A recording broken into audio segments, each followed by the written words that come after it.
It's Rollin Jays. The boys, they're back in town. I do fear. I'm Coley Mick. I'm here with Buddha the Ball Knower, your favorite cousin Stiz, produced by Jake Yazzie, presented by Underdog Fantasy. Enter promo code Banner19. That's still the goal. That's still the motive. You'll get up to $1,000 in bonus cash when you sign up again with promo code Banner19. And I want to start there because the Celtics, well, it's been a while. Happy New Year, everybody, both on the show and listening out there, watching, however you're consuming this. The Celtics won a close game last night against the Denver Nuggets. No Jokic. And now it's not playing right before tip-off, basically. He got sick, probably had some lamb in Florida. And the Celtics, it's 93-93, and then it's a blowout. The last, 8 minutes or so of the game, 7-8 minutes of the game.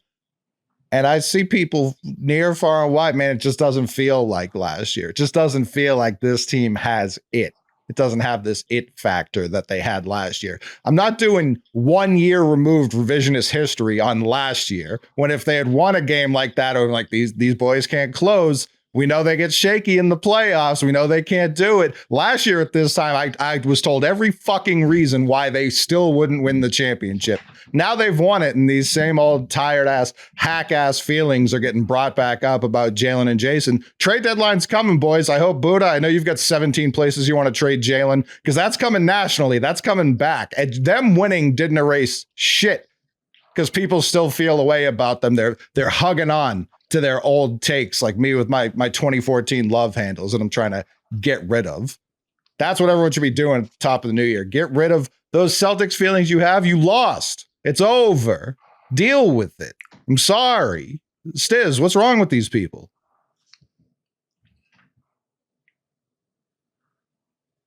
You're muted.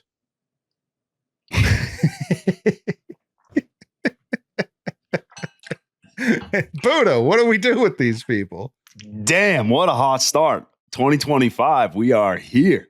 No, I mean, look, at the end of the day, it doesn't feel like the playoffs because it's not. It's January basketball. And for the Celtics, it's really difficult to get up for every single big game. We looked at this West Coast trip, and you could say, all right, you look at a Houston, you look at an Oklahoma City, a Denver, right?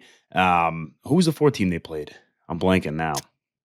It was another contender. Oh, Minnesota. Minnesota, right? I mean, 4 teams that you look at and you can say, damn, they could be there at the end of the road.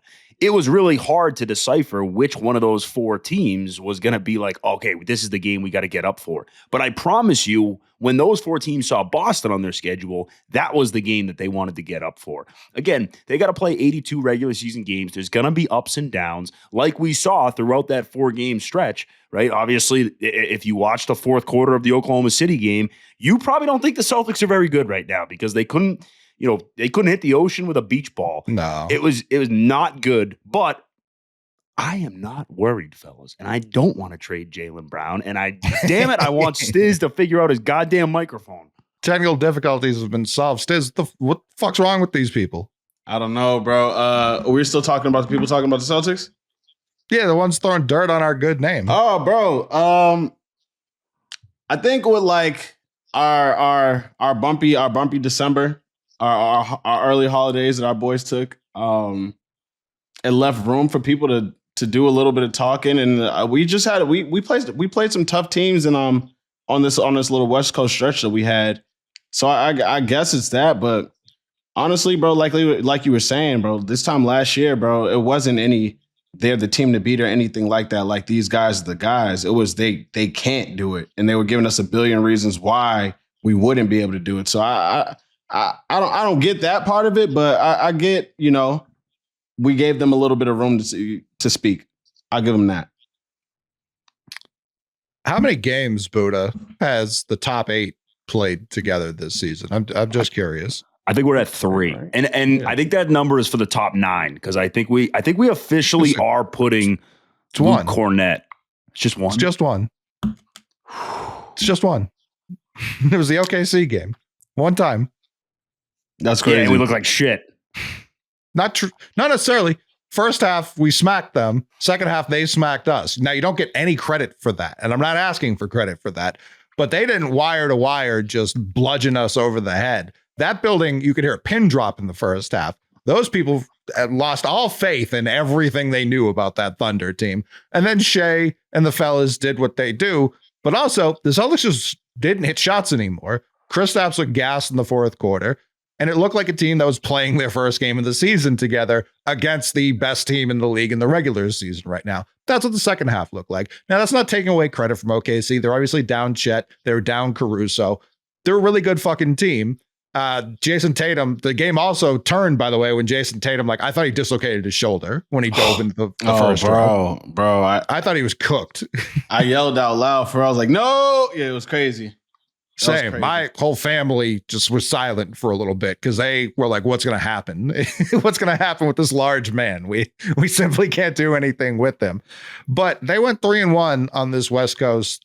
We didn't even go to the West Coast, this mid-coast, middle of the country swing that we went on, all against teams that also are trying to win the championship this year. We didn't get a layup in the middle there. There weren't long extended layoffs. It was pretty consistent travel, pretty consistent ball.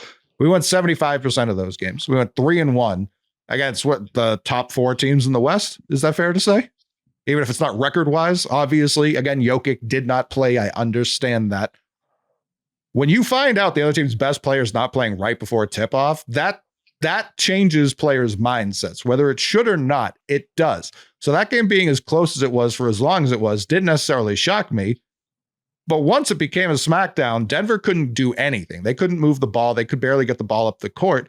And the Celtics were scoring at will without even shooting threes. Denver outshot them. I think it was 35-34, maybe it was 34-33 on 3-point attempts. So now you get people going I'm going to blame the style of play for their losses, even though that's not necessarily the case. Kristaps was dominant in that game. Poor DeAndre Jordan, he shouldn't be on the same court anymore, but again, injuries happen. And you got your shit punched. And then Kristaps went to work every time he got the ball in the low block. So people just don't know what to feel about this team. So they're reverting back to old pre-title takes. And now I'm seeing they've never been killers in the playoffs. They've never...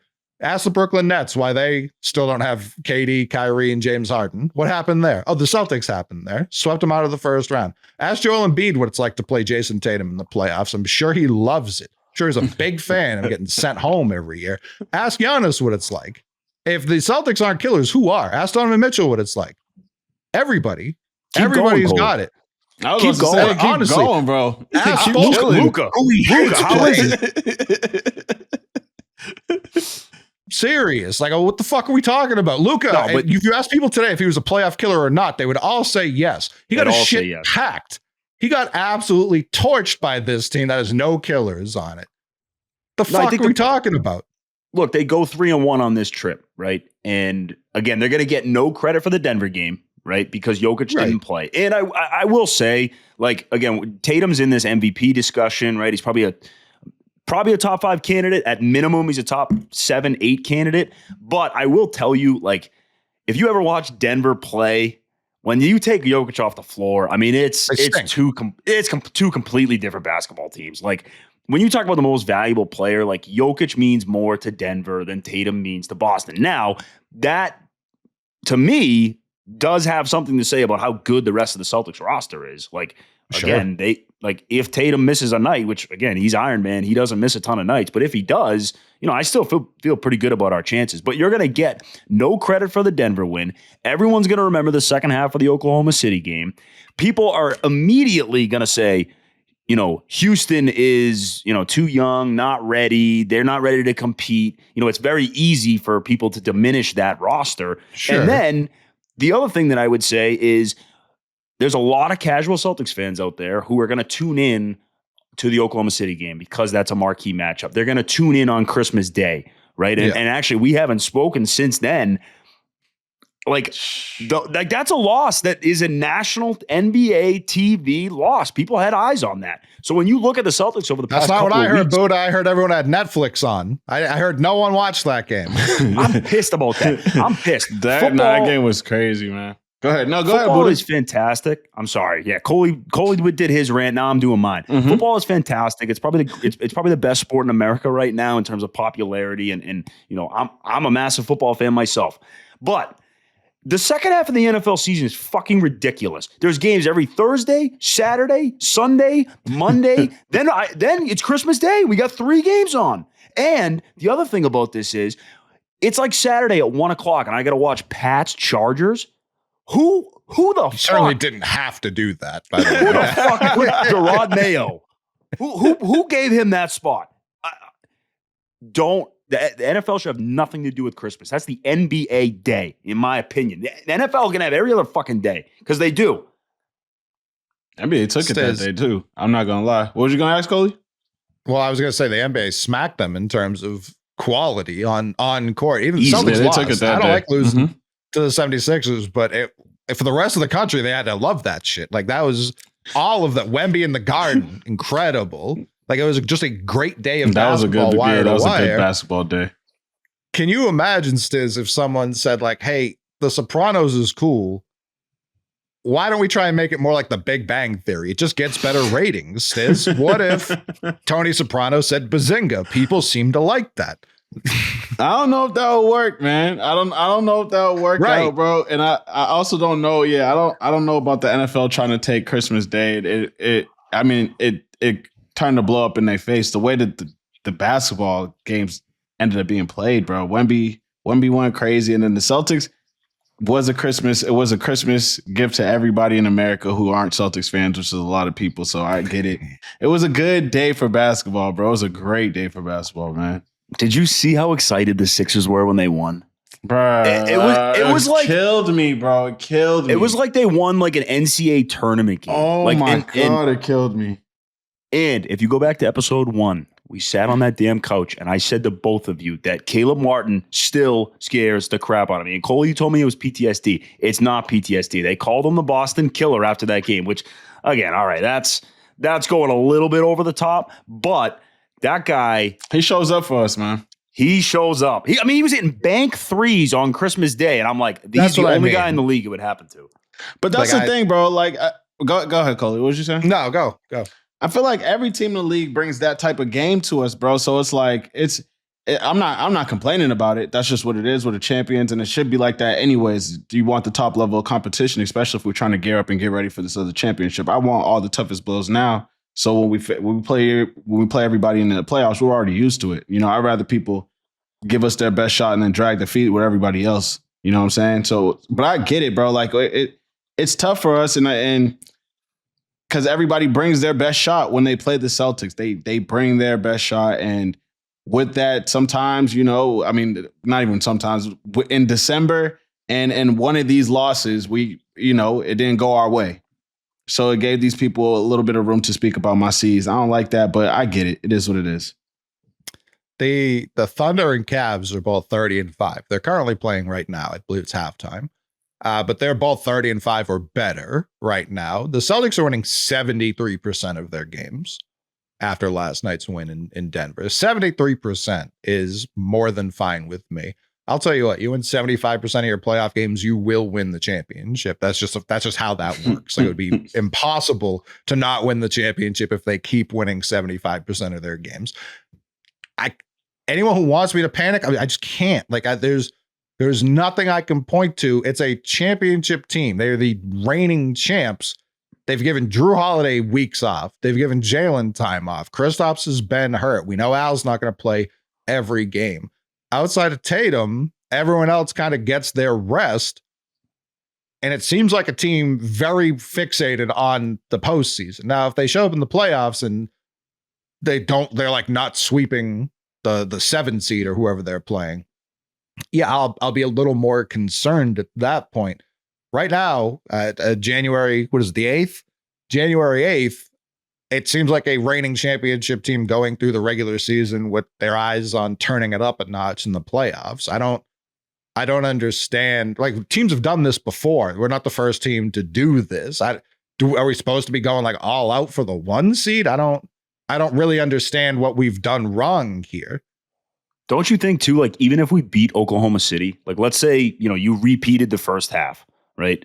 Like, do you think Celtics fans would be so positive about this roster? Like, again, I just think that they're looking for something to nitpick on, and they're looking for something to shit on them for. And again, like, they're winning 75% of their games right now. I know that that's not up to the standard of what people expect this team to be, but when the expectation is perfection every single night, it's a lot easier to look at the mistakes than it is when things actually go well. Again, for us three as a podcast, there's more content to talk about from the Thunder game than there is the Rockets game. And why is that the case? Because the Rockets got boat raced by the Celtics. And we can sit here and we can tell you how freaking great they are and how awesome they are. But realistically, the Celtic fans are looking for something. They're looking for a little drama. They're looking for a little storyline on that end.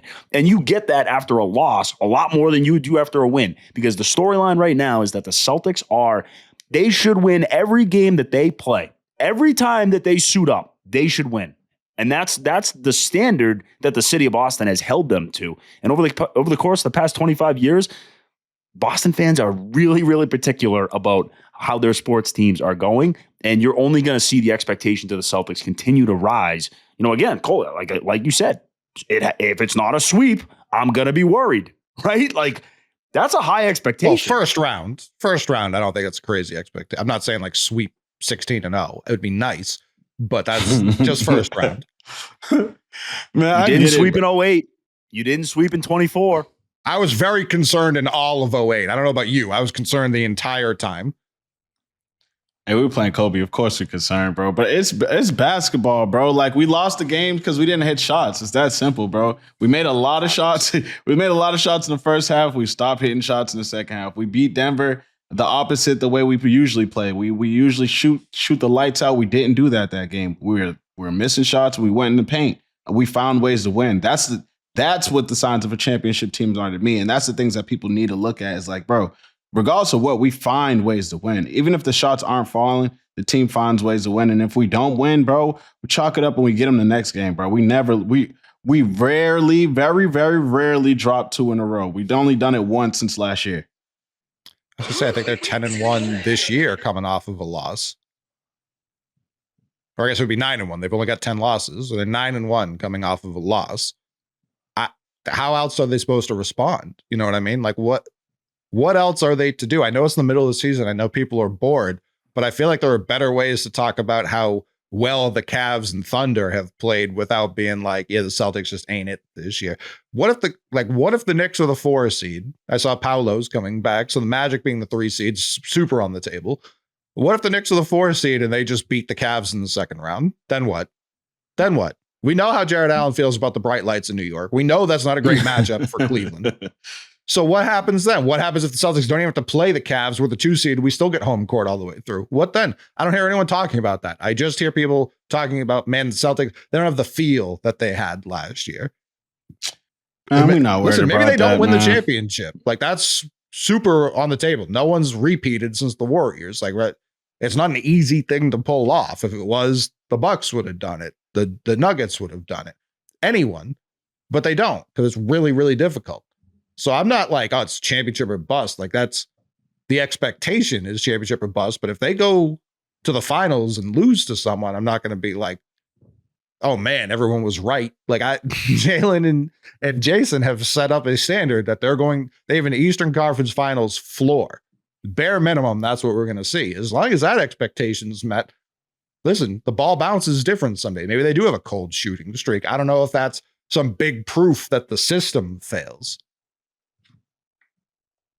I definitely don't think it does when we find ways to win, even when the shots don't fall. You know what I'm saying? Sure. Like, if we were losing games when the shots didn't fall, bro, I would be stressed out about it. But like, bro, like I said, we find ways to win other ways, bro. And the expectations are going to be what they are because, bro, these boys are great. You know what I'm saying? And it's fine to have expectations. I want that. I want every team's best shot out here, bro. I want people to talk about the C's, bro, because that means that we're doing great things. If they're not talking about us and saying these things, something ain't right. You know what I'm saying? So it is what it is. It comes with the crown, bro. Heavy is the crown that wears it. You know what I'm saying? Sure. Or heavy as a head, wherever the saying is. But dog, like, you know what I'm saying? The C's up, bro. Like, C's up. We're gonna figure it out as we always do. And yeah, that's pretty much it on my spiel. We're also not like, if Tatum has an off game, which he had plenty of in last year's playoffs, right? Like he had some bad shooting nights. We are not dependent upon one player. Look, if Giannis doesn't have a good night for the Bucks, or if Shea doesn't have a good night for the Thunder, like there are teams that are so dependent upon one player, and we're not like that. Like, all right, Tatum has an off night, that's fine, because Jalen had 44 against Indiana. Derek White is doing his thing. Kristaps plays 20% of games, but when he does, you're like, holy shit, where did they get this guy for? So we're not dependent upon one guy. And if the starters suck, that's fine, because we got a 6'1" white guy who scores 20 off the bench. Sometimes. Sometimes.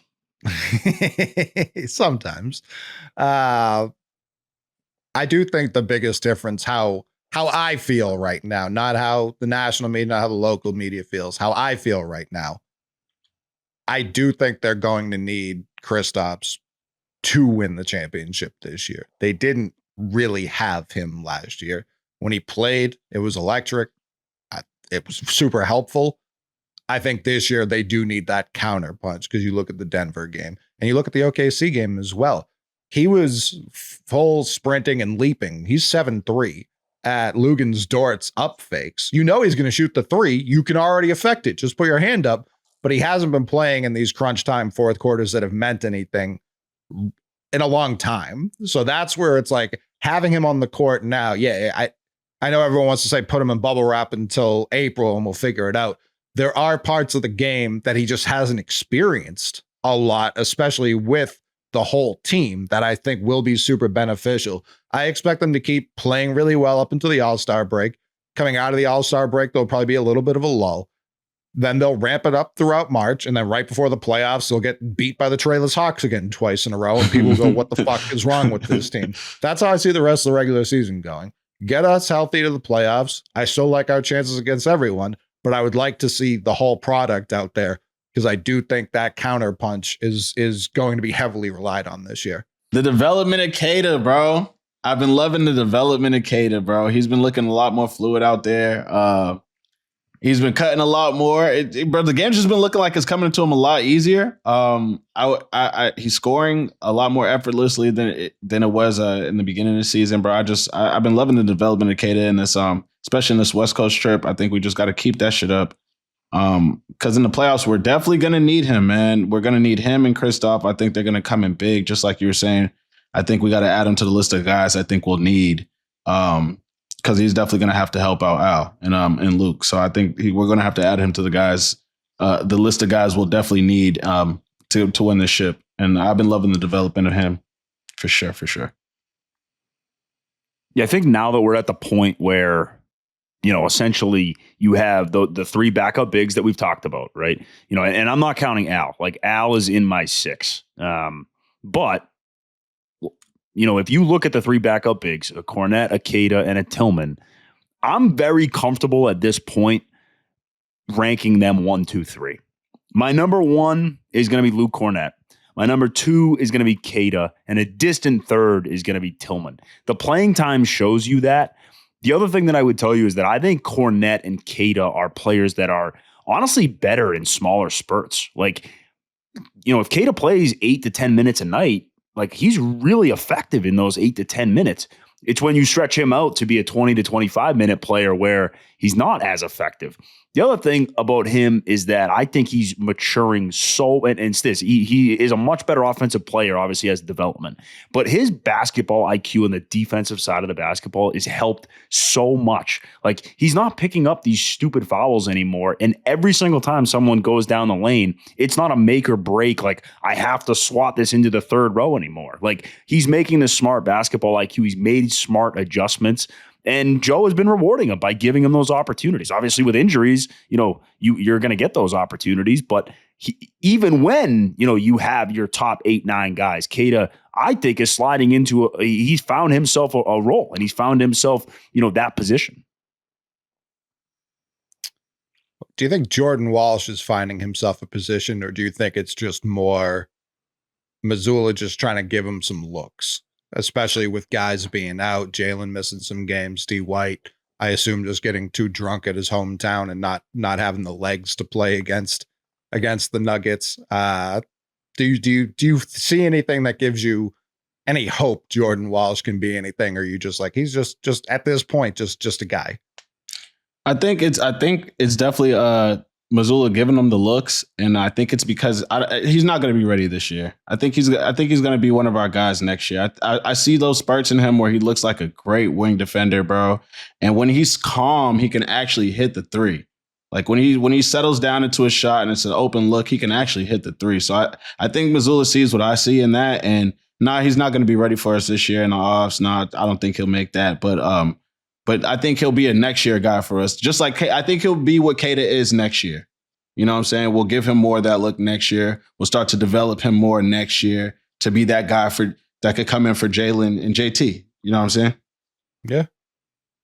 I think with Walsh, like it's the exact opposite of what I would say about the big men. Like the big men are effective in short stints. I don't think Walsh is a guy that is going to be able to come in for 6 or 7 minutes and be able to make an impact. He needs a run. He needs multiple shots to feel comfortable in the game.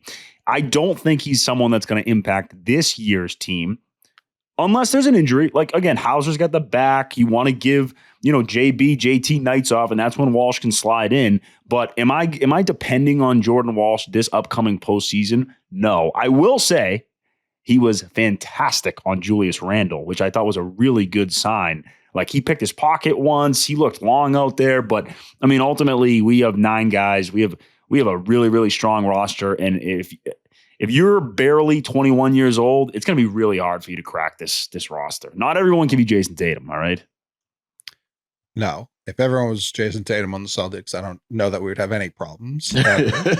Because shout out Nate, number one source for all Celtics highlights and takes and blogs, all that. My guy. He posted something I found very interesting, and that was league leaders and points per possession on isolation. Do you know who that is, gentlemen? Is it Jason Kristaps? Tatum? JT? Jason Tatum. Big Deuce. He's Big Deuce. 1.2 How good was that move points last per night? possession. How good was that Oh, move last night? There's a clear foul on Jason Tatum, which I appreciated that they didn't call it because get out of here is what he said. He's cold, bro. That was great. Calm. The ball expired while it was, or the shot clock expired while the ball was still in the air. Bottom of the net, no rim needed. But yeah, for all the shit I feel like he gets, he's dribbling, he's not doing anything, he's not making any moves. When he gets through the lane, he's going to get stripped.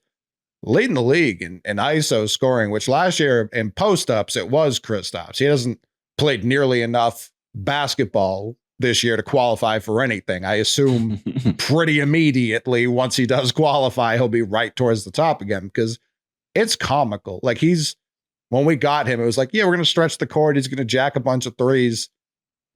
It's so automatic when he gets, like, I don't know who he can't post. He's just so much taller than everybody. And even if it is like a Wemby, who we haven't seen yet this year, he's still stronger than him now. Like, that'll change maybe even by the second time we play the Spurs this year. But for now, like, he seems to have an advantage over anyone who's down there. And Missoula and everybody do such a great job making sure he is on a guard, making sure he is on even someone even smaller, just so he can just turn around, take his time, wide open, nothing. Yeah, get the foul or get the bunny. Yeah, and we saw it game 1 of the finals last year when he checked in. It was immediately, hey, where's Josh Green? Good luck. Good luck trying to cover this freak. And he couldn't. And so that's what I like to see out of Kristaps is how, and he talked about it his last year in Washington, how much he's developed that part of his game.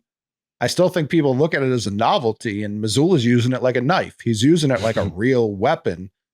And listen, Kristaps, knock on wood, he's looked solid his last couple of outings. There was that stretch there where he left every game with a turned ankle or something.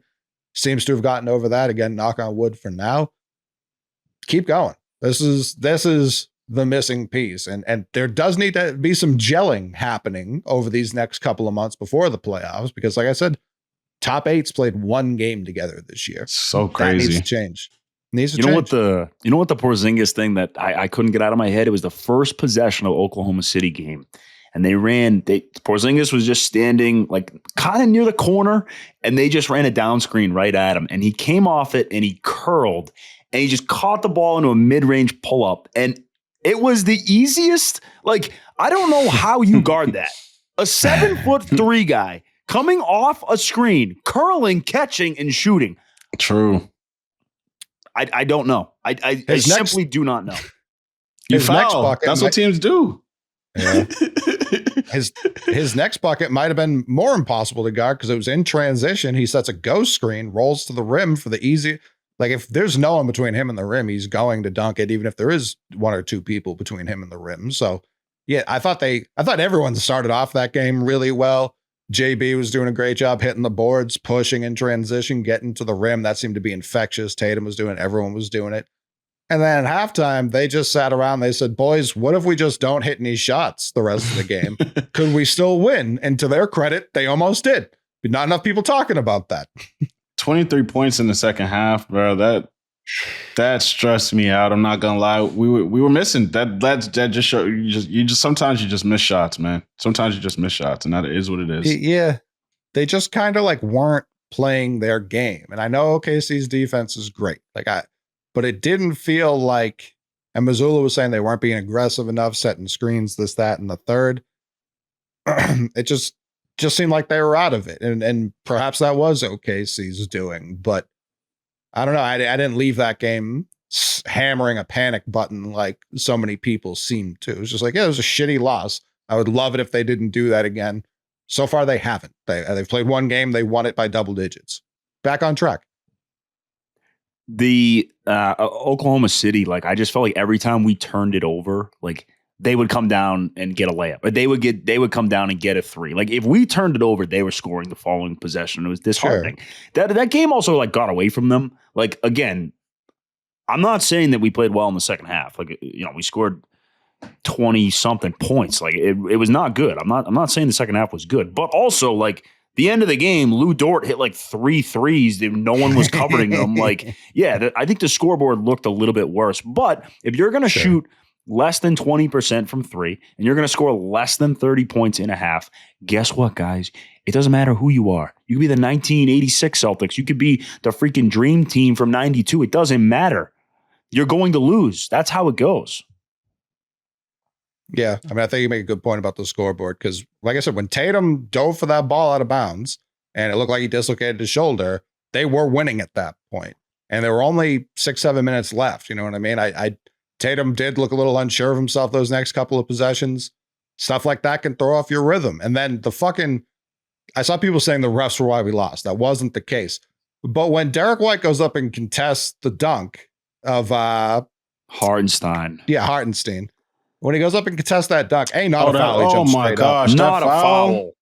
But then when they have the 9-minute timeout should we go check this out? Was it intentional? Like, let's just go review it. The game was at such a good pace right there. I think it fucked up both teams. Like, I can't imagine either team was thrilled that they had to stop playing. The Thunder were mounting their run, about to like break away. And the Celtics still weren't playing that shittily. They weren't hitting shots, but they weren't out of sorts. Enough with the going to the replay booth for that long. Like, that needs to be a minute and under minimum. Yeah, and I don't think it should be. I don't think it should be the referees on the floor. Like, I don't think the referees. We should need a have booth, that. man. It should be all in the booth. It should be all in the booth. And by the time they walk over there, the correct call should be made. Yeah, it's there is really no excuse for all sports too, where you could have a room full of like 30 people watching the same play. They all get to watch it from however many replays there are just once, and then they hit like a green or a red button. And then if 16 people vote green, they overturn it. If 16 people vote red, it stays. Like that needs to be it. It needs to all happen within seconds of whatever the challenge is. Imagine like the fandom like test you would have to take before getting hired for that position. Like, I'm going to apply. If they ever have a 32 person thing, like, I'm going to be the Scott Foster of that. Like, I will be all over it. And the Coming Celtics in with the rule book. Yeah. Oh yeah. Oh, yeah. And the Celtics are going back to back to back to back because I'm voting green every time. I hate how replay slows everything down. And plays look so different. No replay should be slow motion. Everything looks different in slow motion. Turnovers, so right. who taps the ball, this, that, and third, especially in football, even more so than basketball. Did you catch it? Yeah. The slow motion makes like, if I just went up and like put my hand on your shoulder in slow motion, it looks like I'm trying to rip it out of its socket because like you can see like the grab when I make, and in real life, it was just like that. All replays should be fast motion or real game speed. And the stolen bases in baseball, did his finger kind of come off in a half second when the tag was still applied? Fuck out of here, dude. Like, I don't even care about the rule book. What's the spirit of the game? Would this get you beat up in a park if you called this with no refs? That should be the rule. Would everyone fight you if you tried to call this foul right now without refs here? That's true. What I would like to see. No, that's true. I'll rock with that. I agree with that one. I have a hard time understanding why people want to be a referee. Like, you are the villain to everybody. You're a sports cop. You're the cop in the room. Like, no fun will be had. The fun police for real. Yeah, I don't know. You put the stripes on and just everyone hates you. And you can ref a damn good game and someone's gonna have to say something about something. Like, it doesn't matter. It doesn't matter. There's never gonna be a referee that you look at and you're like, you know what? Wow, he was freaking great. Because you know why? If he was great, that means the other team thinks that he sucked. So you're a villain. Yeah. You're a villain, no matter who you are. Like, nah, this guy just knows good hoop. Yeah, this guy's just a ball knower. That's he knows good hoop, man.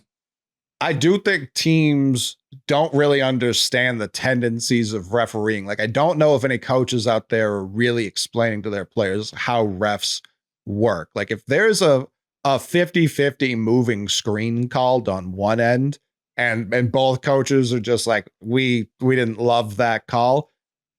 About 90% of the time, clock this next time you see a moving screen call. The other team will come down and set a perfectly legal screen, whistle, ball's going back the other way. Just a complete waste of fucking time. We just burned 2 possessions and 2 fouls over nothing. I hate when KG used to set a screen after we just got a moving screen call. I knew this possession's over. They're going to get back screen. Oh yeah, man. The get back calls. That next possession. Just whatever they just called, stay away from that play entirely because you know they're going to try and even it out for no reason at all.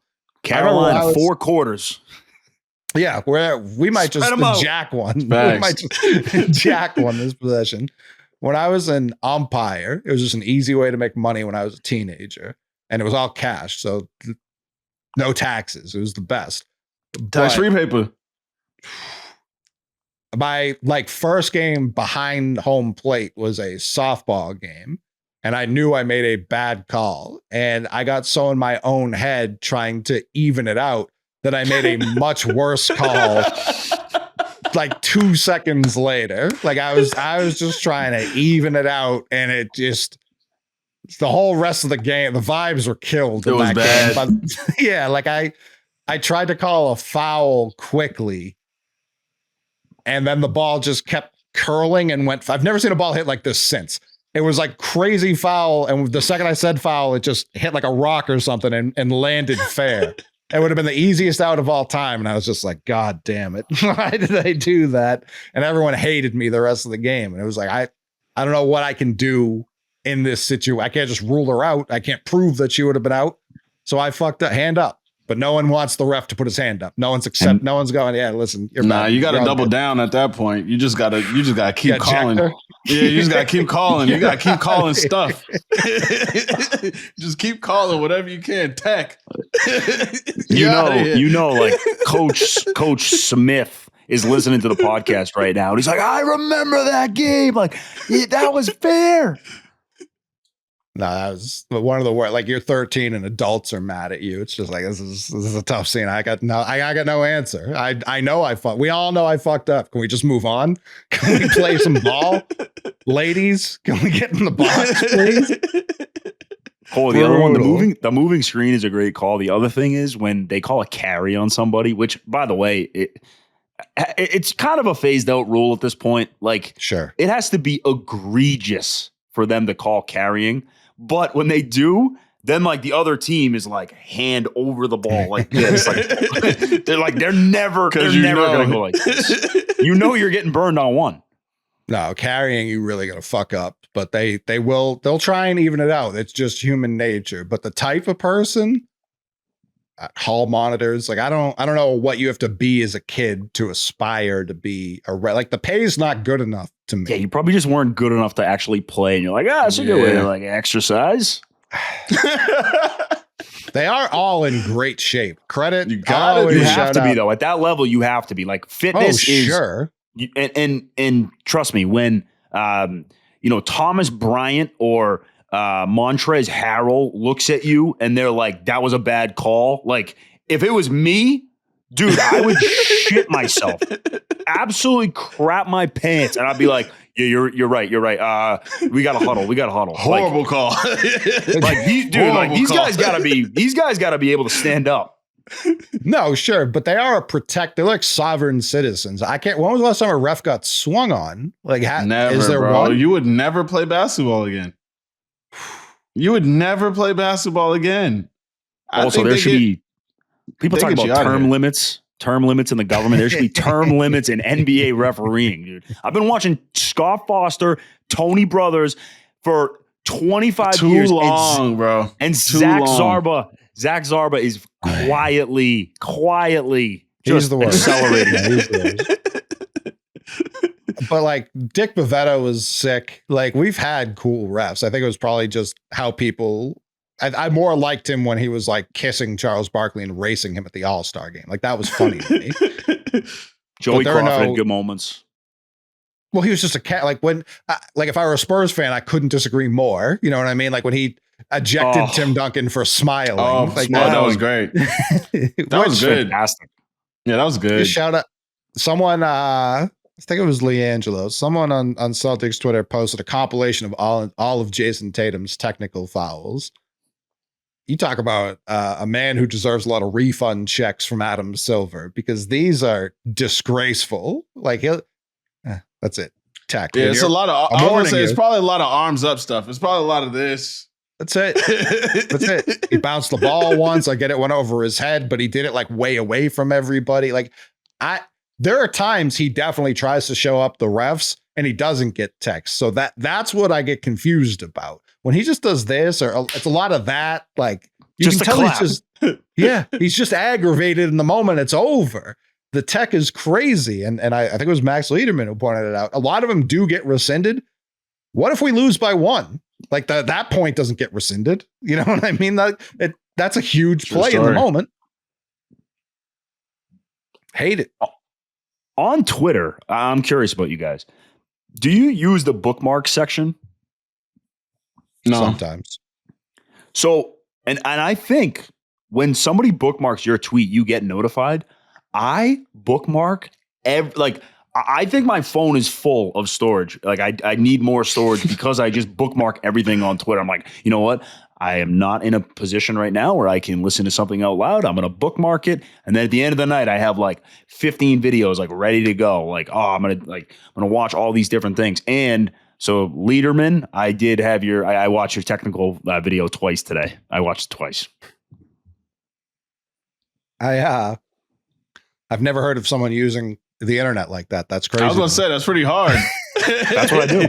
I never thought about that. I'm about to start doing that. Okay. Coley said last week, he's like, Buddha, you're not on the internet enough. And I'm like, oh, Jesus. I think I am, to be honest.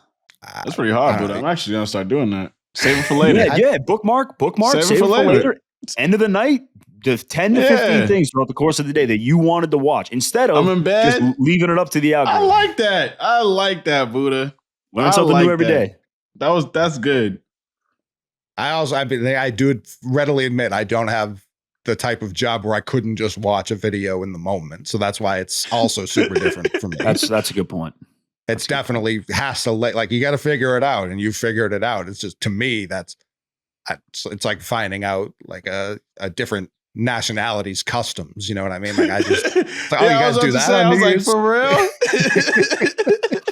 To my boss who's listening, yeah, that proves to you I'm not watching videos at work. I'm saving them for later.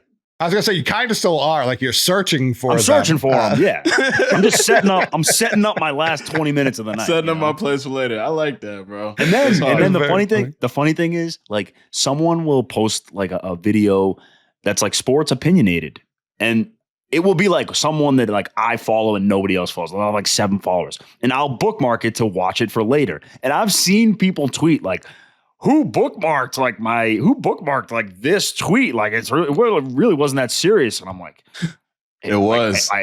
If they ever, I need to know. I'll be the judge of that in 7 hours, pal. All right.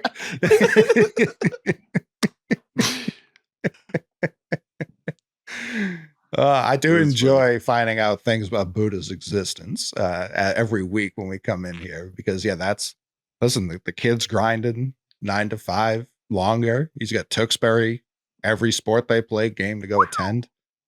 And then he's going to watch his. Coley said it. My brother's the head basketball coach at Tewksbury High.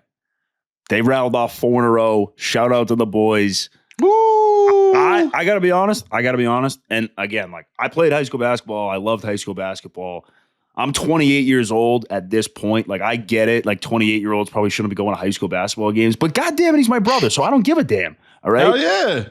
Super. They won 4 in a row, and the beers that I had at an Applebee's last night after that game were phenomenal.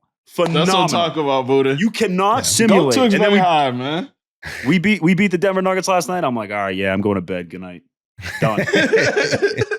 Ride or die with Tewksbury. Anyways. No, I do love that. I mean, if DeBanza was still around, I'd go see him for sure. I got to be honest. God love my brother's players. AJ DeBanza is not on that team. God love the game him. I would watch. I'd watch Tewksbury versus just DeBanza. 1-on-5. I would watch that. Let me tell you, my brother would come up with something. He'd come up with something. Sure. What kind of offense we running at Tewksbury? Ooh, what a great question. He switched it this year. Okay. It's not set based, so everything's like option based. There's like rules free and flowing options. motion. It's free flowing motion. It's free flowing motion. I would say a lot of the things that happen are in an X motion. There's a lot of crossers. It's really difficult. Some Celtics basketball.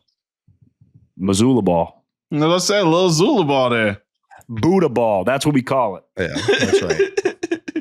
Freedom. It's true. It's pure freedom, and it's impossible to scheme up a real defense against that. If you're on my offense, you're not moving, setting back screens, you'll be sitting on my bench. That's what I'm hearing. It's Tewksbury basketball. Pretty much. Let's go. Shout out the boys, though. Oh my God, you. Oh, for sure. What's the team name? The Redmen. We'll see if it sticks. Jeez. Tewksbury Basketball Club. Shout out Tewksbury Basketball. Shout out Tewksbury Basketball Program. I'm wearing the shorts right now. Let's go. Shout out to Redmond, good old bro. Massachusetts. Yeah. Eventually, there's going to be a podcast where it's just Stiz and Coley. And they're going to be like, the 3 people that actually like me on this podcast, they're going to be like, oh, where was Buddha tonight? I was like, Tewksbury's on the state tourney. Like, you thought he was missing that? Like, oh, no. Hell no, bro. Priority. Well, we live streaming from there. What are we talking about? Done. For sure. Sure. Only tournament games, though. I'm not coming out. What division's Tewksbury? 3, 4? So they're D2. They are getting moved down. Right. They're D2, and they have like 100 kids a class. So it's like they play in the Merrimack Valley. I mean, we're talking about Lawrence, Lowell, Central Catholic, Andover, North Andover. Like we're Methuen. They have a really, really tough schedule. For sure. They are moving down to D3 next year. And I will tell you, I think when Division 3 teams see them, they're gonna be like, damn, like that's a squad. That's a squad in Division 3.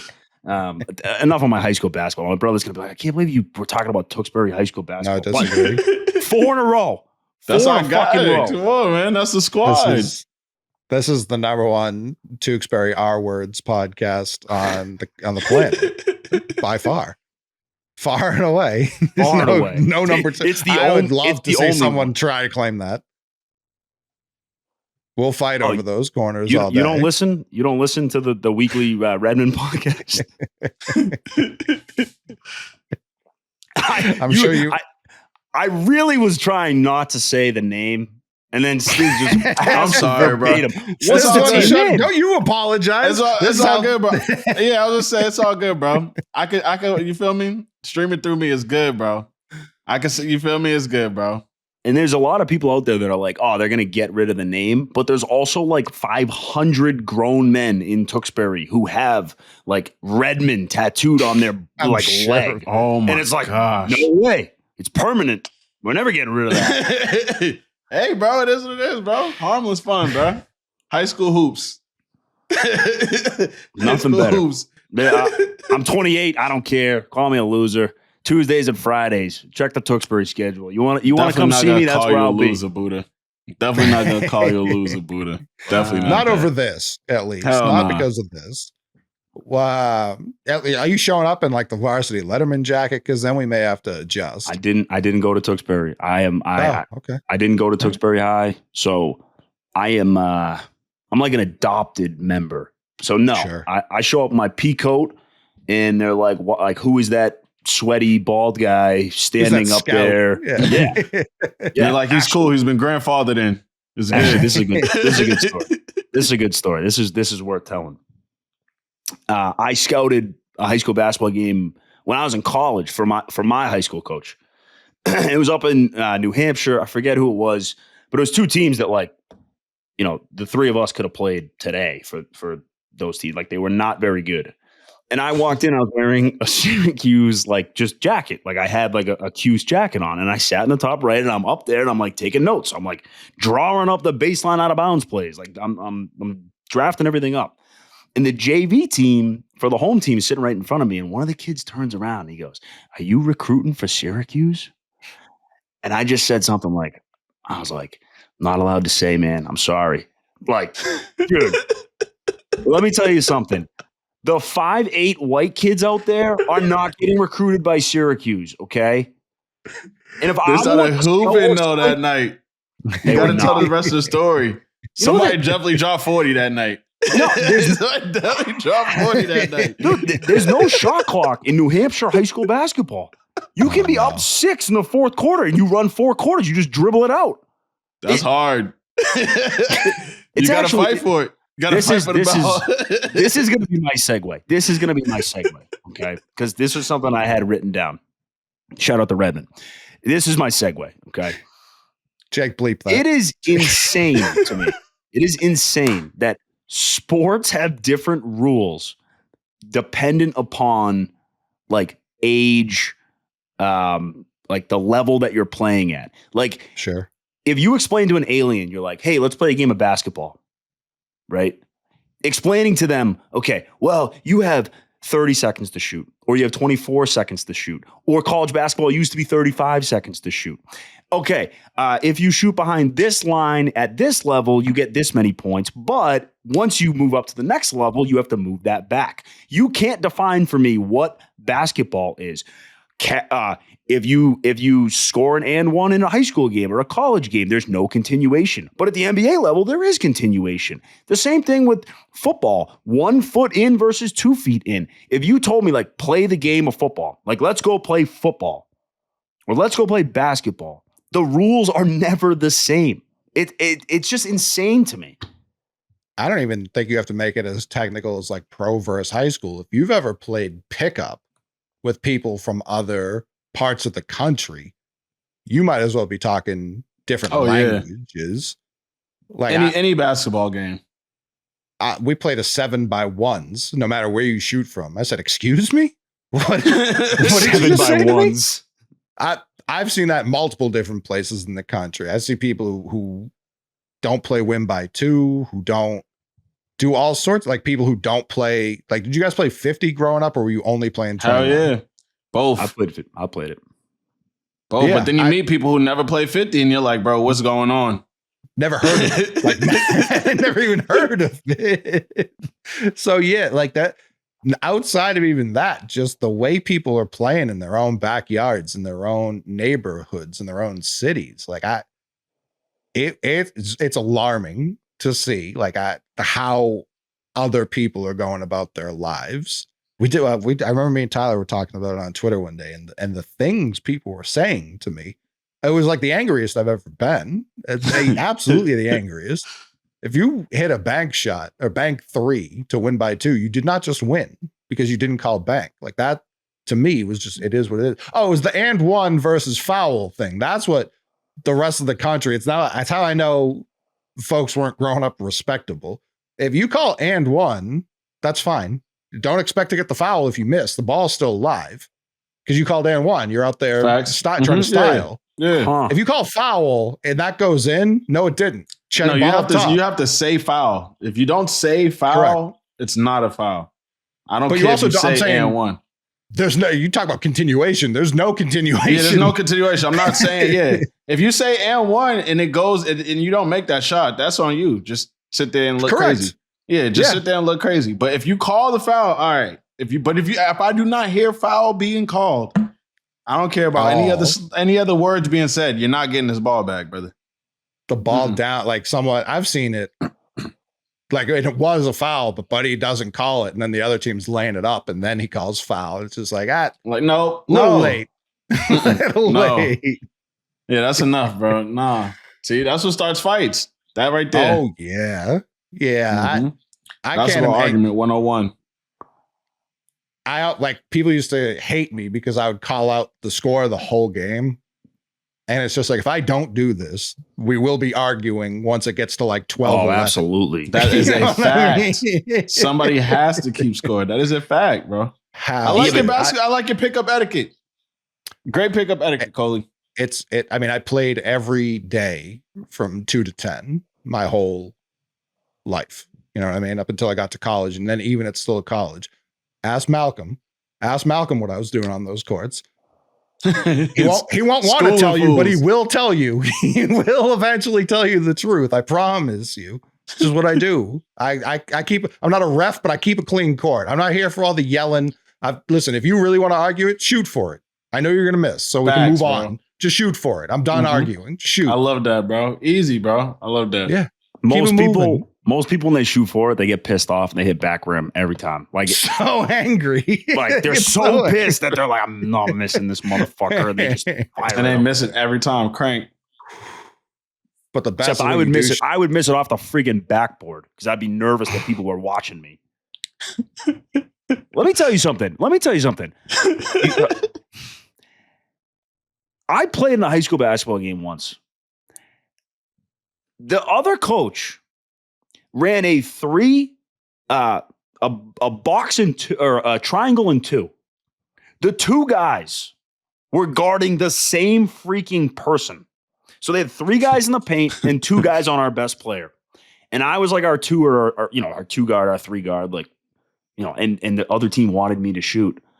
So they just had 3 guys in the paint, and then they would kick it to me, and I'd be standing there, and I missed so many threes in a row that it got to the point where it was like, I can't shoot another one. Like, how many threes can you shoot until you are on my bench, Buddha? I physically can't shoot no more, y'all. Like, how many threes you have to miss until you're like, you know what? You looked at the coach and said, yo, that's enough. He's got me in a box, coach. I don't know what you want. And my best player. His plan's working well. I don't know what to tell you. Our best player has 2 guys running on his hip, and they have 3 guys in the paint waiting for him. He's like, Buddha, what the fuck, dude? They figured me out, coach. I don't know, man. They figured me out, dude. They just got me. Like, we don't have to guard the bald kid. And 10 years later, funny. 10 damn years later, Tuesdays and Friday nights, I'm still chasing the damn dream. Oh my God, Buddha. That's so funny. We don't have to guard the ball kid. You've seen my previous 7 attempts. What's going to change here, coach? Nothing. Coach, I can't. Like it wasn't like I was missing like short or Buddha long. could have stepped in just a little bit. One dribble pull up, Avery Bradley. Let's go. You know you're fucked. You know you're fucked when you're calling out. You're like, right. Like I wasn't even lining it up. You knew it was just off. Just all day to shoot too. All day. Just all day. All day. Those Yeah, the rims in that gym y'all. were terrible. That was off too. It's like, so if people are watching you, like in an empty gym, you're lights out. Hell fucking no. Hell no. No. But I love the honesty, bro. No. Super honest. Love the honesty, Look, brother. I played like I was on the floor, Oh, yeah. but like they were like, dude, stand in the corner and do not move. Like you are the lowest of the low of priorities right now. Pretty much every single set we ran, it started with our point guard dribbling to one side, and it was my side, and then I would run the baseline all the way to as far away from the ball as possible. That was like step one of the offense. Get Buddha away from the basketball. You sound like the heart and soul of the team to me. Mhm. It sounded like the ball knower. You had to be away so you could see the play come about. I get it. You had to see. Yeah. The noticer. I get it, bro. That's all it was, Buddha. I understood what your coach was on. I get it, brother. I get it, bro. And you just had an off night like we did in OKC. That's all it was, bro. I had an off season. I was gonna say, Buddha, I keep trying to save you. There's nothing to save. There's nothing to He save. doesn't want it. I don't He want doesn't it. want it. I don't want it. Because I could sit here and I could be like, yeah, I was okay. And then I'll have 8 people text me at a bar and be like, dude, really? Really? I had a student section chant squarehead at me. Do you know how demeaning that is? Try to there's a fucking student section chanting squarehead. Do you know what my high school free throw percentage was? Do you know what it was? I'm guessing it's not great. 40. 37.5. Oh my God. You can't make Buddha. that shit up. 37.5. And I know that number 11 years later because it is burned in my brain. Brutal. I mean, I'm hearing the defense had to be clamps. I don't It was above understand. average. Yeah, that's all I'm hearing. was That's all above I'm hearing. average. Stifling defense, bro. Yeah, Stifling. they don't have like the fun guy starting. You know what I mean? Like you had to be doing something out there. So yeah, you're clamps. We can take that. You're Ben Wallace with the free throw percentage and the defense. That is so disrespectful to Ben Wallace. It's not even funny. Also, here's another funny thing. I was talking to Coley before we jumped on. Square. That was to say, there can't be anything more funny things. Especially from think so. teens. From I'm glad you think teenagers, so. that's devastating. Absolutely Oh, devastating. that is Brutal. so good. Squarehead Brutal. from teens is so good. That is. Oh, that would have. Oh no, Devastating.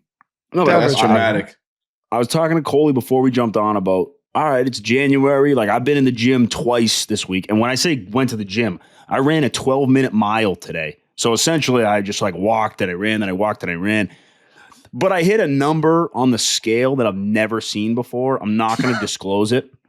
But I hit a number on Monday. So I've done 2 panic workouts this week because I like completely saw a number that I never should have seen. Now we're here. So I've had 2 panic workouts. I'm at a high school basketball game last night. I ripped my pants. Like, completely. Could not stand up for 32 minutes.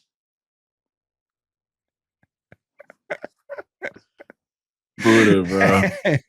Take this shit too seriously. And it was a good. Buddha. It was like my favorite pair of pants too. Was this on the 4-game heater? 4-game heater, yeah. No, so I get it, bro. Yeah, it was on. Yeah, It was my during pants the last run. night, whatever. Yeah, it was too lit. Too lit. It's Too lit. But lit in the gym. I waddled out of the gym like, please, no one see me. It was You too got a lit. bubble coat tied around your waist. Oh, that's so good. Unbelievable.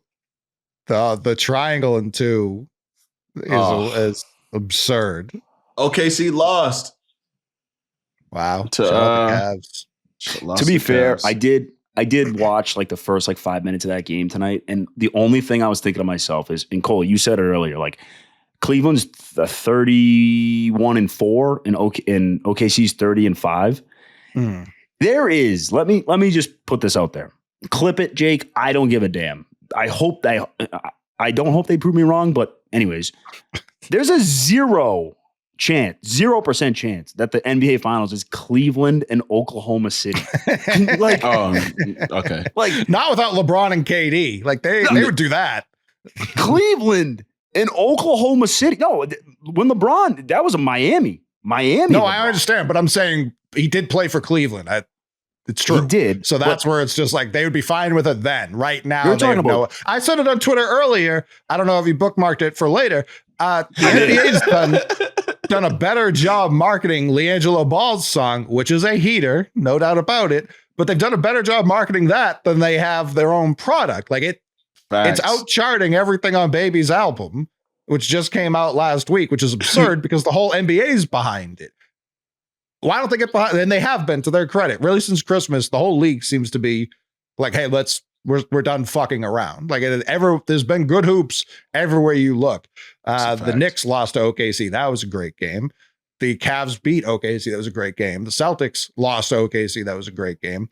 The Spurs, I believe they went through New York and they just played Denver twice in a row. Like there's good hoops everywhere you look right now. Great for the league, but if they could promote their own product, like they've could promote Tweaker, excuse me. Yeah. Who knows what the ratings would be? The biggest of all time? Like something, they'd be quite large because this song won't go away. We got to dissolve the Washington Wizards. We just, that's how you bring up the ratings. You put that team away and you put the players on different teams. That was not what I was expecting. That's how you raise the ratings. How do you save the NBA? Just get rid of the Wizards. Get rid of the Wizards. You start there. And you see what happens. And you look back and you see what happens from there, bro. But I guarantee you, no more Washington Wizards games is a good thing for the NBA. I promise you that. Promise you. Today, we always do like, today in Celtics history. I got a non-Celtics thing, but I actually got a question for Stiz and Coley because I think your opinion on this, you guys both have an expertise in this area. Elvis Presley passed away X number of years ago. He would have turned 90 years old.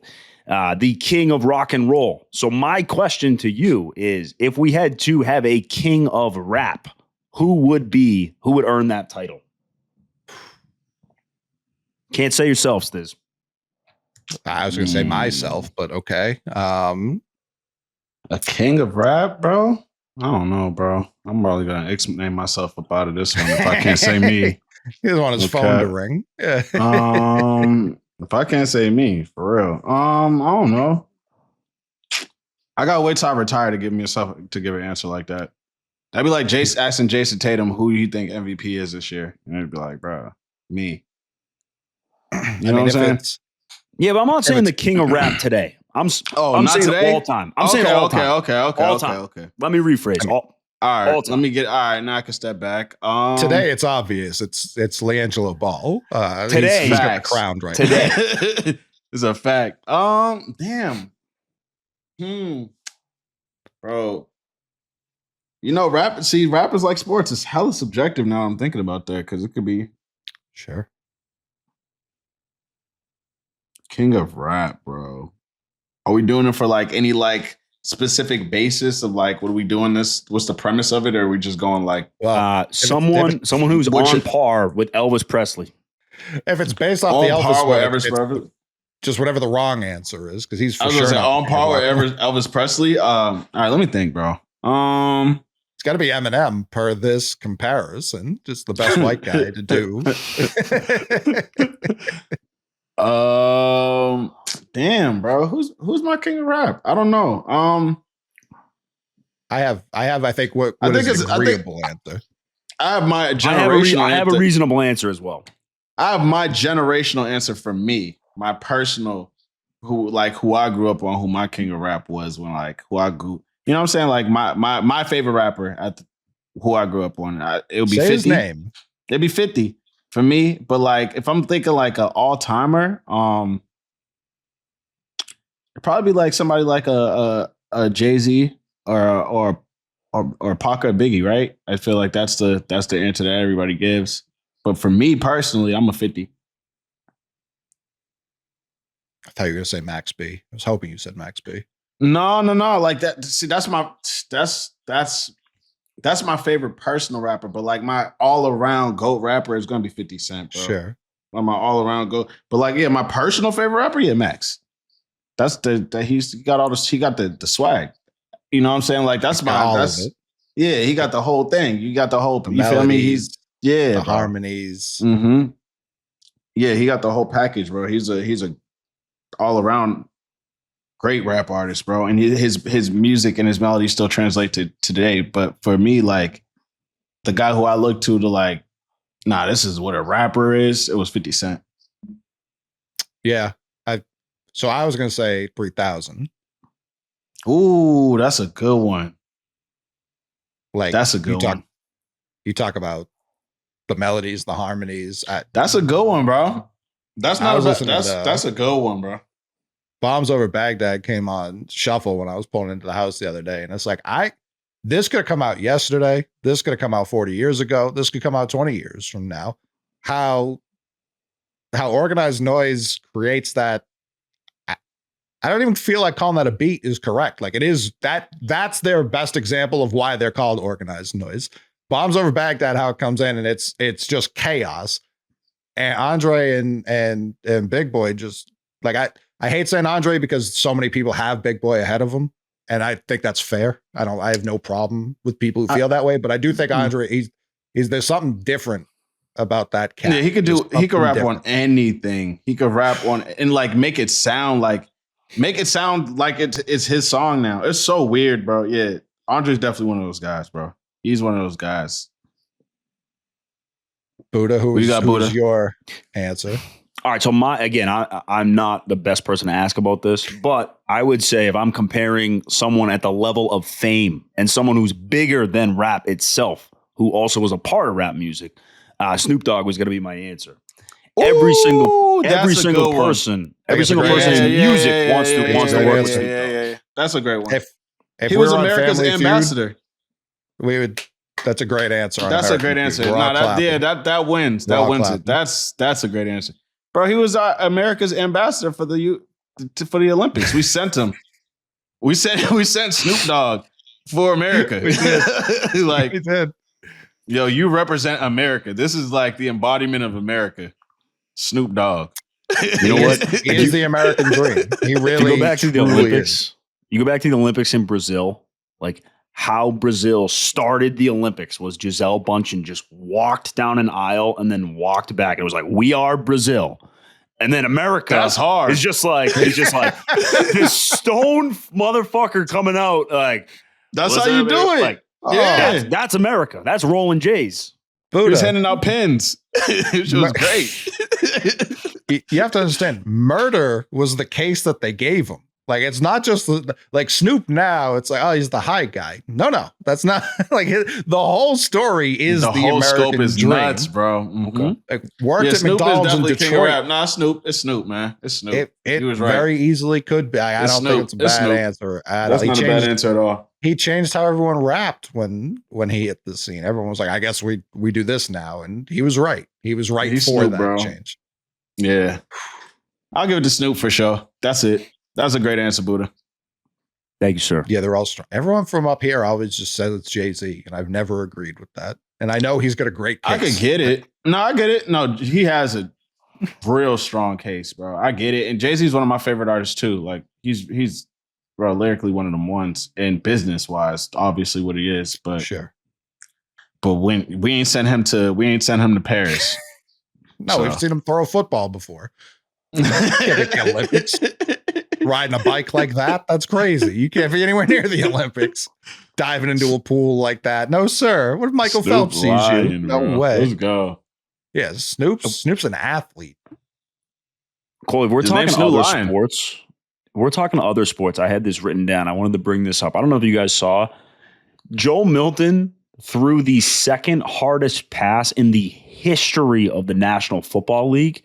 Dude, the Red Sox need to get on the phone today and have Joe Milton throwing out of their bullpen. I mean, how fast do you think he could throw a baseball? I mean, his problem with the football is he doesn't always know where that's going. I know that wasn't the issue against the Bills, but Joe Milton, I'm sure he could throw a baseball 110 miles an hour. Like, I'm sure he could throw it. He might. If he got the mechanics down, yeah, I think he's looking at like Ben Joyce or Oldest Chapman numbers for sure.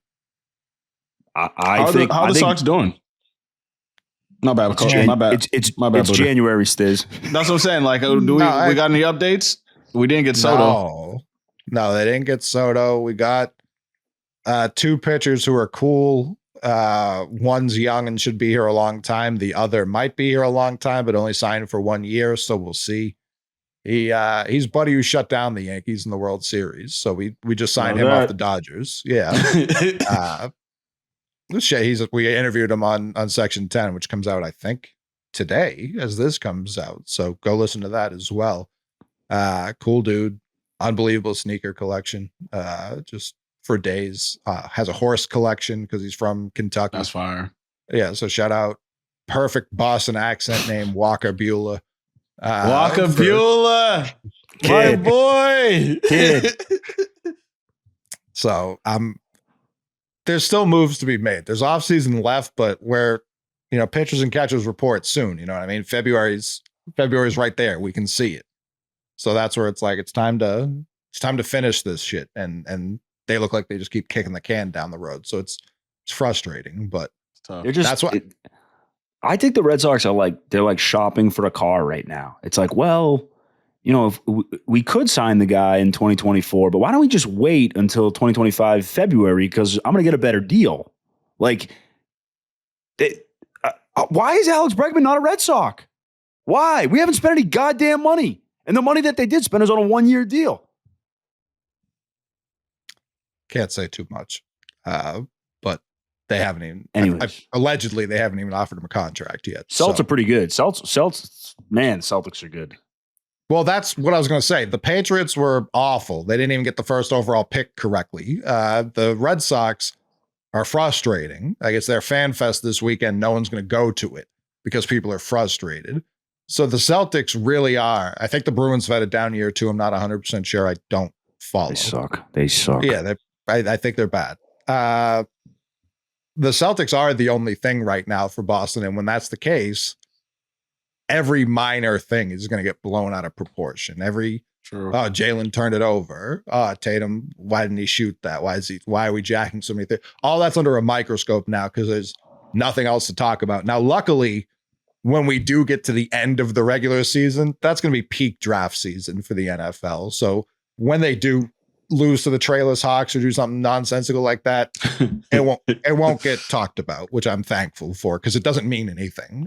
You know what I mean? Like there's no reason to talk about it, but that fourth pick will have enough attention on it by that point. We'll have a new coach, all that shit. So there will be some. Right now, all the focus is on them because there's nothing else remotely positive to even try and tear down. Everything's torn down everywhere else. So we'll see. Baseball will get started. They'll either suck or be good. That'll get some attention. So right now is really the time you really got to push back on people when they're trying to talk shit about the Celtics because they just started watching and they're going to turn it off soon. So that's when it's just like, all right, how about you shut the fuck up? How does that sound? True story. I get it. It's annoying. It's very annoying, but Cole, I got a couple random thoughts I want to get in before we conclude here. Okay. Walker Kessler, right? He is a popular trade target around the NBA. He is on a low money deal, and I think a lot of teams would be interested in adding him to their big man depth. It's not what I want to talk about with Walker Kessler. Walker Kessler, did you know this? He's married to Miss USA. Yeah. Like, if you asked me, who do you think is married to Miss USA? I would name you 700 people before I would even think of Walker Kessler. Like, shout out Walker Kessler. That's hard. What a fucking poll What a pull. Did That's she incredible. she had to have gone to Auburn with him, right? Me? I don't know. I went, by the She way, had- I did a trip. I was at the Auburn Oklahoma football game this year. I got a connection there. Auburn, I don't know how anyone chooses a different college. You go to Auburn, you see Jordan-Hare Stadium, the facilities, all of it. Auburn, I'm a bandwagon Auburn Tiger. Shout out Marquise Daniels. Q6. Aaron Wiggins, by the way. Aaron Wiggins for the Thunder. He's a stud. And when I say relative stud, but he is he's doing his thing. He's a microwave scorer, and he was not a player that I was aware of. And then the only other thing that I had written down was Steven Adams. First off, he needs to, Marvel needs to reach out to him because he would just be even better at being Aquaman than the other guy. Could you imagine a 6'11" guy joining the Marvel movies and it's freaking Steven Adams? He would be the perfect fit for them. But he had an interesting quote. He was talking about the rookie Thompson, the really young kid who was showing a lot of promise and is going to be a good player. And he said, I've never seen size, athleticism, speed, and all of that in one. He played with prime Russell Westbrook. When Westbrook was with no Durant, freaky 30, 10, and 10 Westbrook. So for Steven Adams to say that made me my eyebrows went up, because if you are saying that about a 20, 21-year-old kid and you are saying that he's more athletic than Russell Westbrook, I'm keeping my eyes open over the next couple of years on that, because I trust Steven Adams' opinion. And he would be a great Marvel person. LeBron, you're going to get yelled at if we don't make the correction. Aquaman is DC. I'm not a superhero guy, but I know. No, trust me. But I knew people would say that, and I just wanted just wanted that on the record. They would. Of course they would. Oh, I know. But that's where we had to put out a statement, because I know people are already tweeting at you. Now they're tweeting at you. Sorry, we just heard the correction. Yeah, go play with your fucking action figures, losers. Uh-oh. Listen, we will, pal. All right? My bad. I was saying, my bad. Uh-oh. Now Coley's not going to respond to my texts anymore. Yeah. I didn't respond. I would have forgot about it. What a good answer that was last week. I've been laughing about that all week. It was true. That was the exact reason. I believe it, but I just thought it was funny.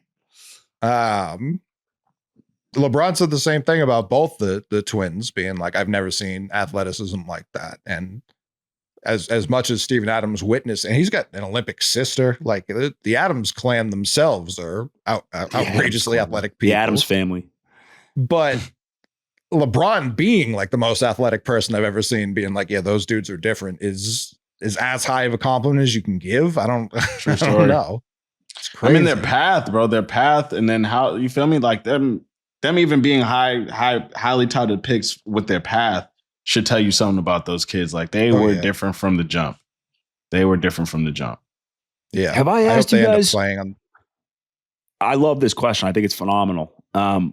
If Earth had to send a representative to compete with let's say there's other planets and aliens out there. If Earth had to send a representative to participate in athletic competitions against other species to see what species is the most athletic or dominant, or again, I'm not telling you what the events are going to be. It's just going to be an athletic competition. Who would Earth send? Or if you had the choice, who would you send? Snoop. Probably. My first answer would be Giannis, because I think it's a combination of size, strength, speed, athleticism. I think he has a decent amount of coordination. He was my first thought today, but I'm very interested. You think if the aliens showed up, they'd be like, "Oh, Wembanyama, good to see you again." Yeah, probably send Wemby up there.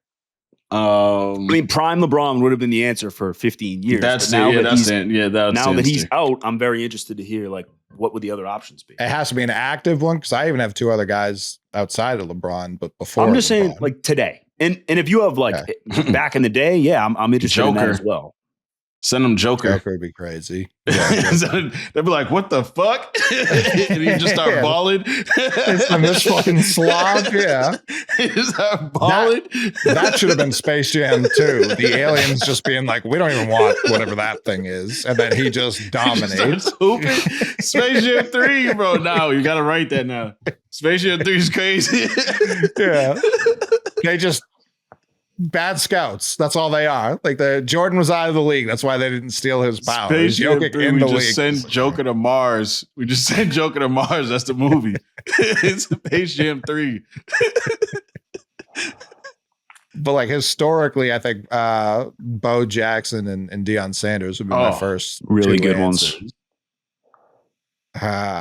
Mike Conley Sr., not even junior. Mike Conley Sr. was an Olympic track star and also won those like celebrity dunk contests against like Deion Sanders and Ken Griffey Jr. and people like that back in the day. So like Bill Russell would have been like the representative at one point.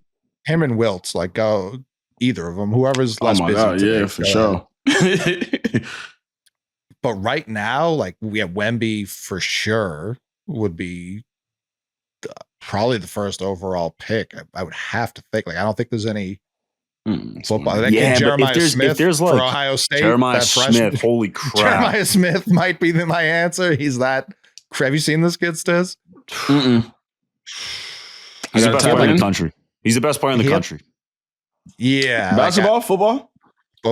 I'm sure he'd be fine at basketball. Like he's unbelievable. Yeah, he put up like 174 yards in the first half of their last playoff game against the number one team in the country. Like just cooked them, just absolutely cooked them.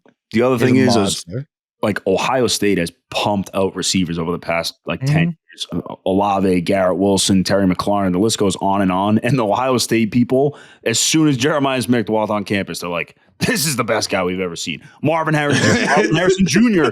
was another. Like, think about all the receivers that came through. You know, Jackson Smith and Jig, but they've had studs. Oh, and yeah. Jeremiah Smith as an 18-year-old walked in there and they're like, oh, he's better than all of them. I'm gonna go watch him now, bro. I'm hyped. He's a monster. Although I don't wish he was in this draft because he would go before our pick. He'd go one. Even as a freshman, he would go one. Yeah, he would go one. If he was in this year's NFL draft, he'd go number one overall. There's no doubt in my mind. Comfortably.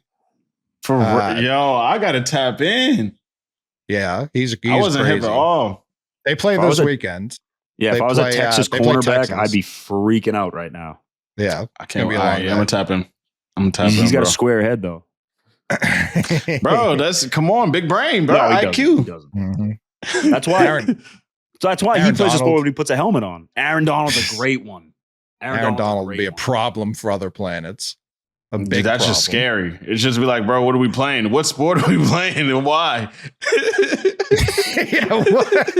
And why is the question that they would ask. Yeah, we're all set. Never mind.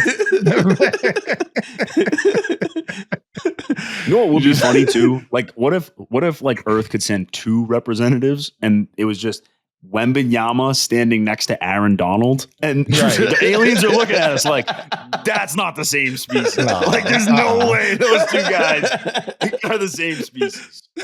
Like, what are you trying to pull here? Yeah, no giraffe and a rhino walking on a Noah's Ark. Like, I don't. Dead ass. Yeah, I don't know if anyone else. No, that's really the pick. Comes to mind. Like Jalen, I think would be the Celtics pick, right? Like just most well-rounded overall athletic dude. I feel like he'd have to be. He could breathe underwater. Don't you think though? Like if it was like some sort of like backdoor games kind of like if cornhole was an event, like I just feel like Peyton Pritchard would be incredible. And Peyton Pritchard would never give up. He would never he would never give up, bro. He would never give up. That'd be a win for him for sure. Cornhole for sure. Darts, I feel like is a good game for him too. I mean, white guy drinking games. Yeah, if that's what the aliens want. No. I'm saying like the games where it's just like, bro, like, because I would quit. If I'm not good at the sport. I'm like, bro, what are we doing? But Stiz, I hate to break it to you, but you're not on the short list. You're not on the short list of candidates. Yo, all right, my bad. Take myself off the list. But he would never quit, bro. You know what I'm saying? He just got that mentality of like, bro, like even though I'm 6'1", he plays like that on the court, bro. I'm better than you guys. Like, even though I'm short out here, I'm better than you guys. Jalen will go to war for an entire city. I haven't heard any other proclamations from anyone else on the team. That's a good call. So if the aliens show up, I need the guy war ready. KG at a point would have been a great pick. KG at a point would have been a great. Oh my gosh. Facts. I think the height factor. Like, I'm still going to go with Giannis because I think, like, if there is any sort of like physical altercation, like event of athleticism, I think Giannis is going to give us a better look than Wembanyama. I think Wemby's got his weaknesses. Did you see what he did to Westbrook the other day? Oh, Wemby? When he called him little? Well, no, it was even more disrespectful, I think. Like, Westbrook barked at him, and very politely, he was just like, there's no need for that. Don't hit me in the head. And Westbrook looked at him like he was crazy. He was like, no one's ever spoken to me like that. What is going on right now? I was like, what? Yeah. Telling a pit bull to shut the fuck up. Like, that's what Wemby did. So that's where it's just like, he probably speaks their language. Like, it has to be Wemby. He is the most alien-like. Prime Russ Westbrook might for be. Sure. He might be getting on the fucking spaceship. He might be getting on the spaceship. For sure. You talk about guys who never get brought up in conversations like this. Jackie Robinson was a 4 Letterman athlete for UCLA. 4. There's 3 seasons. He got 4 letters at UCLA. Basketball, football, baseball, track. Like, Jackie Robinson's sure getting a call. Yeah, that's hard. Yeah, he'd get the call too. He definitely gets the call. Jordan was fine, I guess. Space Jam original. Couldn't even beat these fucking guys. Yeah, what are we talking about? Like, bro, we already played you. Yeah, we didn't like it. Next. He's like, we got fucking Daffy Duck again, man. Like, God. But I do like thinking about questions like that and everything. That was a good show back. Good show to start off 2025. We will be back. Oh, yeah, we got 2 games coming up. I was going to say, what's our next ones? I did mean to talk about that. We get the Kings. We're back home finally. We get the Kings on Friday. They are in disarray. Shambles. Did they have a coach yet? Yeah, Doug Christie. No. Tough. And then we got the Pelicans on Sunday. The Pelicans are 7-30. Zion is back. At least he was at last check. Who knows? I know CJ McCollum just put up a 50 ball. And again, 7-30. So I expect a 2-0. I don't know about you fellas. I expect a 2 for, bro. We're not going to have a month like December ever again for the next 2 years or so. So I expect another 2 for. Yeah, I'm going 2-0 here. I hope I don't jinx them.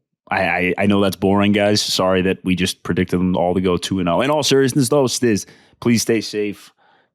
Thinking of everybody out in California. Hoping the best for you guys. Appreciate it, brother. Seriously. Yeah, and anybody listening from anywhere, you're either on fire or it's like an ice freeze over the rest of the country. So people are everybody stay safe, right man. Now. Yeah, everybody stays safe. And Jake, our poor sweet Jake, has food poisoning. He's battling through. This episode will be uploaded by someone fighting for his life. So shout out that. And don't order the lamb. Don't order the lamb. Man. The Florida lamb can't have it, won't have it.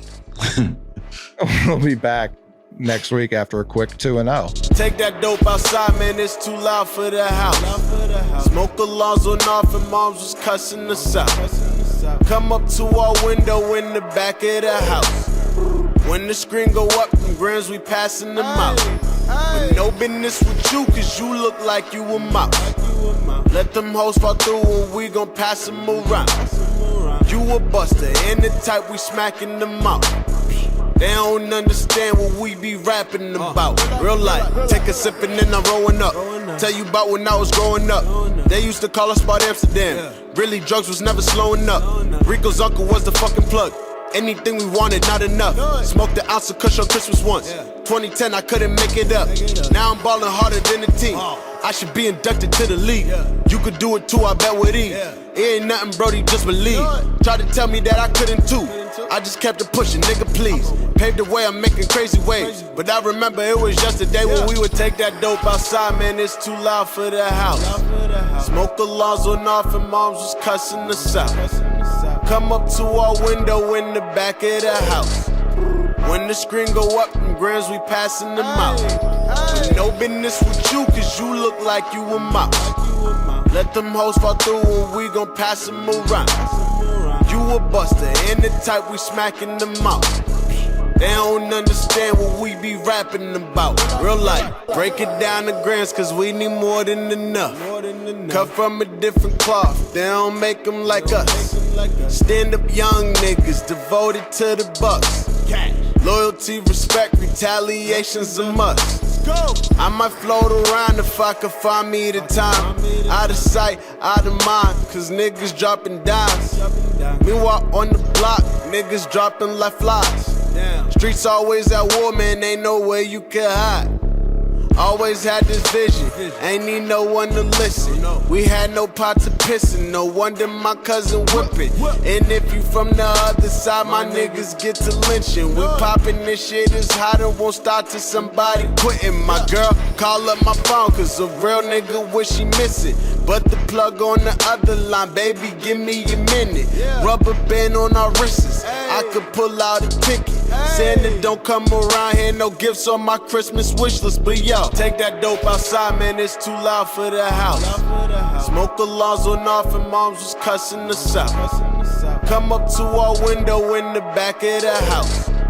When the screen go up, them grams we passing them out. But no business with you, cause you look like you a mouse. Let them hoes fall through and we gon' pass them around. You a buster, and the type we smacking them out. They don't understand what we be rapping about. Real life.